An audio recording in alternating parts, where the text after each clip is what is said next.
So today we're going to be looking at Generative Energy number 4 with Roddy and Georgi Dinkov. Now, somebody recommended I should do these videos with my natural voice and not use the AI voice. Honestly, it's just a lot easier to do it that way.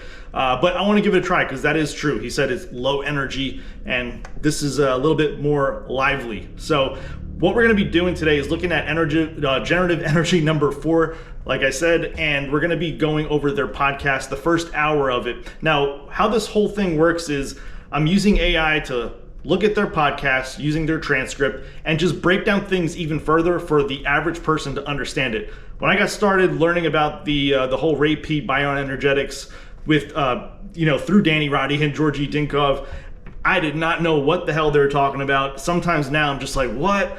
And it's slowly starting to make sense, but this is really helping me understand it even further. Like, thank God we have, or maybe it's a good thing, maybe it's a bad thing to have AI, but for this instance, I think it's a good idea. So without further ado, let's get started. We're gonna just do a quick summary of what we're gonna be talking about today. So here we go. Why even the so-called good bacteria may be harmful if they produce endotoxin and what you can do about it. And we're going to be going over how excess iron contributes to aging, mitochondrial dysfunction, and even cancer, and strategies to manage iron levels safely, the dark history of SIRT1 and resveratrol, and how niacinamide may actually be the real anti-aging molecule. And finally, clearing up the biggest myth in cancer research, why cancer doesn't actually thrive on sugar, but instead struggles to process it. So let's get into the first section. We're going to be talking about the good bacteria and endotoxin. So we've all heard about good gut bacteria, probiotics, fermented foods, and the idea that maintaining a healthy microbiome is essential for well-being. But what if I told you that even the so-called good bacteria might not be as beneficial as we think? So on Generative Energy number 4 with Georgi Dinkov and Roddy discussed a controversial but growing perspective. Any bacteria capable of producing endotoxin could be harmful to your health. Endotoxin, or lipopolysaccharides, is a toxic byproduct of bacterial metabolism, and even beneficial strains like lactobacillus can contribute to its production. Endotoxin enters the bloodstream, triggering inflammation, disrupting metabolism, and leading to systemic stress. In fact, studies have linked elevated endotoxin levels to conditions like heart disease, insulin resistance, and even neurodegenerative disorders. So instead of blindly focusing on feeding the microbiome, the real question is, how do we limit our exposure to endotoxin? So it's funny because the first thing they recommend here is to have a raw carrot salad and the bamboo shoots. So right before this discussion here, I actually had a raw carrot salad. A little olive oil, a little salt, and apple cider vinegar. So they contain antibacterial fibers that help remove harmful gut bacteria, endotoxin, and they always talk about it removing excess estrogen that's still being reabsorbed in your gut. Activated charcoal, Ray Pete mentioned this is a powerful way to bind and eliminate endotoxin, though some concerns exist about certain particle sizes entering the bloodstream. Avoiding PUFA and gut irritants, so polyunsaturated fats, can damage gut integrity, making it easier for endotoxin to leak into the bloodstream. And the strategic use of antibiotics. Some bioenergetic proponents suggest occasional low-dose antibiotics like penicillin to clear out excessive gut bacteria, but this approach requires caution and guidance. I never mess with any of these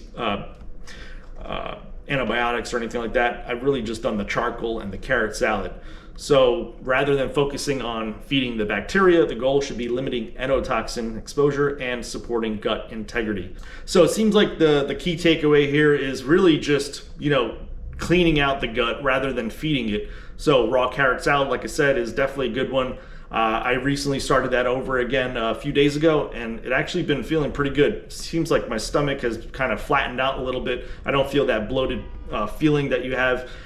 So definitely need some sort of like fiber source. I've tried the bamboo shoots. They taste a little weird, so they're not my favorite. And the white button mushrooms aren't bad either. They actually have a pretty good taste for me at least.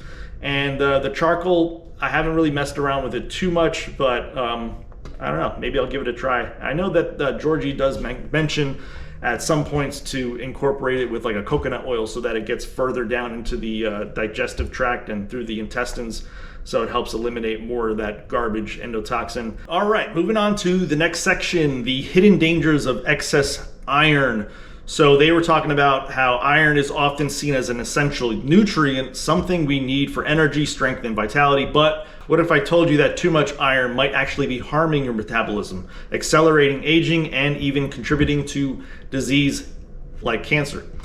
So in their podcast, Generative Energy number 4, Danny and Georgi explored the dangers of iron overload, a problem far more common than people realize. While iron is necessary in small amounts, excessive iron can be toxic, leading to oxidative stress, mitochondrial dysfunction, and systemic inflammation. One of the most overlooked markers of iron toxicity is the iron saturation index. If it's over 30%, that's often a sign of excess iron storage in the body. Most people assume that only those with genetic conditions like hemochromatosis need to worry about iron, but truth is iron accumulates in nearly everyone over time, especially in men and postmenopausal women, since they don't have a natural way to shed iron like menstruating women do. So why excess iron is actually a problem. So Georgi outlines several ways excess iron wreaks havoc on the body. Iron promotes oxidative stress and aging. The free iron in the body reacts with oxygen to produce harmful free radicals, accelerating aging and cellular damage. Iron contributes to lipofuscin accumulation, and lipofuscin is a toxic waste buildup in cells that blocks mitochondrial function, impairing energy production and leading to degenerative diseases. Iron feeds pathogens and cancer. So many bacteria, viruses, and cancer cells thrive on excess iron, using it to grow and multiply. In fact, some studies have linked iron chelation, so the removal of iron, to improve cancer outcomes. So Georgi goes on, and Danny, on how to reduce the iron overload in your body. So blood donation, one of the simplest way to remove excess iron from the body. Regular donations may help lower inflammation and improve overall metabolic function. And there's also the possibility that if you have too much iron buildup in your body, it's actually going to lower testosterone levels. So giving blood and donating it can help free up some of that testosterone. Okay, so we got coffee and dairy with iron-rich meals. So coffee and calcium can help block iron absorption from food. Vitamin E and aspirin both have been shown to help counteract iron oxidative effects. And copper-rich foods like liver, oysters, and seafood, the copper balances iron and is crucial for proper iron metabolism. Lactoferrin found in dairy, this protein binds to iron and prevents harmful excess buildup. Just wondering, has anyone ever tried any colostrum before? Because I think there's a lot more lactoferrin in that, but I'm not 100% sure about that. So yeah, that covers that. So coffee, obviously, I think most of us do drink a lot of coffee. Add a little milk in there to help with that, block that iron absorption. I do vitamin E every now and then, since we're not taking in any polyunsaturated fats, right? Aspirin, not so often. The baby aspirin, maybe like once a week or so. It's just all 81 milligrams, so it helps act like a mild aromatase inhibitor as well. Oysters, I try to get a couple times a week. I was just recently starting to get like raw oysters. They're already shucked, but I'll like bake it in the oven with a little bit of butter and salt. Tastes pretty good.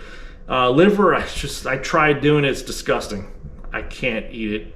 I do have some of those liver pills though, so the whole package, ancestral supplements. So that's been pretty good, I think. And yeah, let's just move on to the next section. So this is the SIRT1 and resveratrol myth. I'm not even 100% sure what the SIRT1 is, so let's just read about it and see what it's all about. So resveratrol and SIRT1 gene have been marketed as the keys to longevity, promoted in anti-aging circles, supplements, and even pharmaceutical research. But what if the science behind SIRT1 tells a much darker story? The breakdown, the misconception about SIRT1, the so-called longevity gene that's been heavily promoted in mainstream research. The idea is that activating SIRT1 can extend lifespan, improve metabolism, and prevent disease.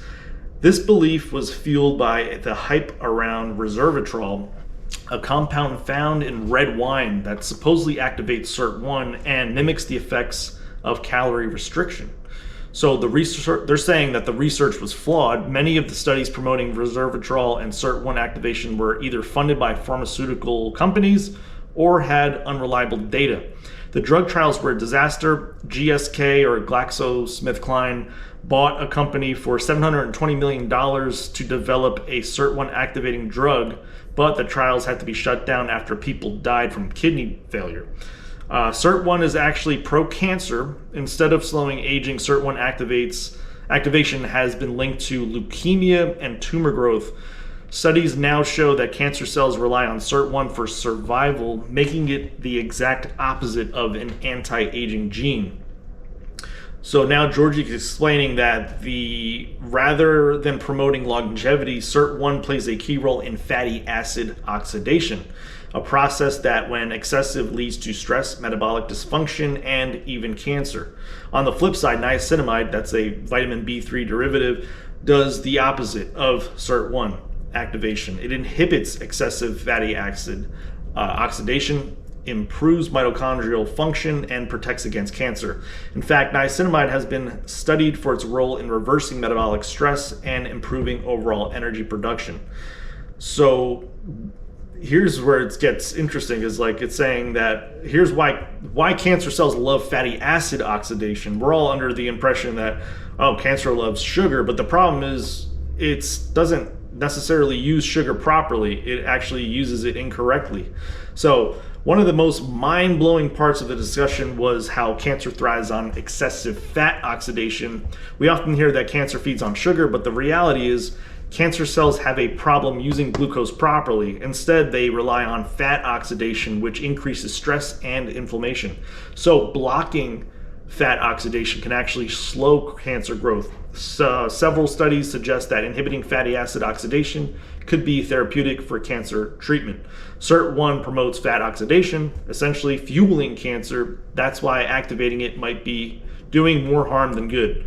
And just quickly, just to bring something up, Georgi actually been doing some studies of his own with, I believe, thiamine, B1, B3, B7, which is biotin, aspirin, and he's been having some good results with knocking cancer out, a certain type of cancer from mice. So pretty interesting. Not sure if he's done an update on that recently, but last I heard he was actually working pretty well. So yeah, that pretty much covers that whole thing. So fat oxidation helps promote cancer growth. They're feeding on more fats than they are on sugars, which helps it grow. I know they say glutamine is one of the things that actually helps cancer cells grow more. So that's why they say to avoid that. But the sugar, does it lead to it? Probably not. It could be the excessive fat oxidation. So that's why he's recommending the niacinamide B3, keeps fat in the fat cell and basically doesn't put any free fatty acids in your bloodstream. Okay, so moving on to the last section, we're still on the whole cancer topic, and we're getting a little bit more deeper into the actual process of how maybe cancer is formed, and maybe the mainstream science has it all wrong, and these two have it figured out. And in terms of Ray Peat's theories and all that stuff. Well, not just his, but accumulation of a lot of people's theories. So let's continue on here. So let's break down one of the most misunderstood concepts in modern medicine, the idea that sugar is driving force behind cancer. The truth, cancer cells don't actually process sugar properly. The misconception stems from a misinterpretation of the Warburg Effect, named after Otto Warburg, a Nobel Prize winning scientist who studied cancer metabolism. Warburg found that cancer cells consume large amounts of glucose, but it fails to oxidize it efficiently, instead converting it to lactic acid. Mainstream medicine took this to mean that sugar is feeding cancer, when in reality the problem is that cancer cells are metabolically broken. They can't use sugar the way healthy cells do. Cancer's isn't thriving on sugar, it's actually struggling to survive because its mitochondria are impaired. instead of efficiently turning glucose into ATP through oxidative phosphorylation. Cancer cells are stuck in a primitive, inefficient metabolic state that relies on fermentation. Cancer cells aren't burning sugar efficiently, they're wasting it. This leads to a buildup of lactic acid, which further fuels stress, inflammation, and tumor growth. The real metabolic shift in cancer and over-reliance on fatty acid oxidation. Here's the role of fatty acid oxidation in cancer. One of the biggest insights from their discussion is that cancer cells actually depend more on fat metabolism than sugar. Fat oxidation increases stress and metabolic dysfunction, which is why it's often seen in aging, diabetes, and cancer. Glucose oxidation, burning sugar properly, is actually protective and supports healthy metabolism. Remember, all cells, even the brain, wants glucose, sugar. It's going to get it somehow, even if you're on keto, through gluconeogenesis, breaking down muscle tissue. So either way, your body's going to get sugar somehow. Blocking excessive fat oxidation has been shown to have anti-cancer effects. Instead of demonizing sugar, the real question should be, why can't cancer cells metabolize sugar properly? So here's the studies. They show cancer's metabolism is restorable. So Georgi highlighted some of the latest research showing that cancer isn't necessarily a one-way street. It's a metabolic problem that in some cases can be reversed. Some studies suggest that cancer cells can regain normal function when placed in a healthy metabolic environment. Blocking fatty acid oxidation can slow tumor growth, and restoring glucose oxidation improves energy metabolism and may help fight cancer. Now, when this podcast came out, this was June 14th, 2019. So this is before Georgi did any of these tests on his mice with the cancer research that he's been doing with the B1, B3, B7, and aspirin. I believe there was one other chemical that he used other than salicylic acid, and I believe that other one actually did better than the aspirin, and it was in lower doses. So I guess he's proving it correct. I mean, I don't know how mainstream this is going to get. Maybe this is just a closed circle within the rapey community to have the potential of actually curing cancer using basic B vitamins and over-the-counter drugs like aspirin. Like, what the heck? If that's actually true, who knows? But according to his research, it was actually possible. Now, again, this was like very hard for me to do, like to just read all this. It's just weird going back and forth like this. It was just really just a way to capture their podcast, because it's a very good information that they're putting out there. Just wanted to get something a little bit more, not condensed, but break it down a little bit further than what they're just talking about, because you kind of have to understand different elements of what these different topics cover, so you can kind of come together and piece everything together a little bit easier. But like I said, when I first started listening to their podcast, I didn't know what they're talking about. And now, like, doing it this way, I was just using ChatGPT one day. I'm like, can you just break down what they're talking about? And it did it so well. It helped me understand it a little bit better. Maybe it's a little weird to do this video like this because I'm just reading it from the screen, but that's a lot of information. So that's the way I'm going to have to do it. Again, this was just a test to see how it would work out if I do it face-to-face like somebody recommended in my last video. It was easier to just have the AI read it because it's just simple, but I think having a human being actually behind it probably makes a little bit more sense, like they said, like alive. Anyway, that's enough of me rambling. Leave me some suggestions down below on what you think needs some work or whatnot. I'll leave this up for a bit before I do the next one. And yeah, thanks for stopping by. I'll check you out in the next one. See ya.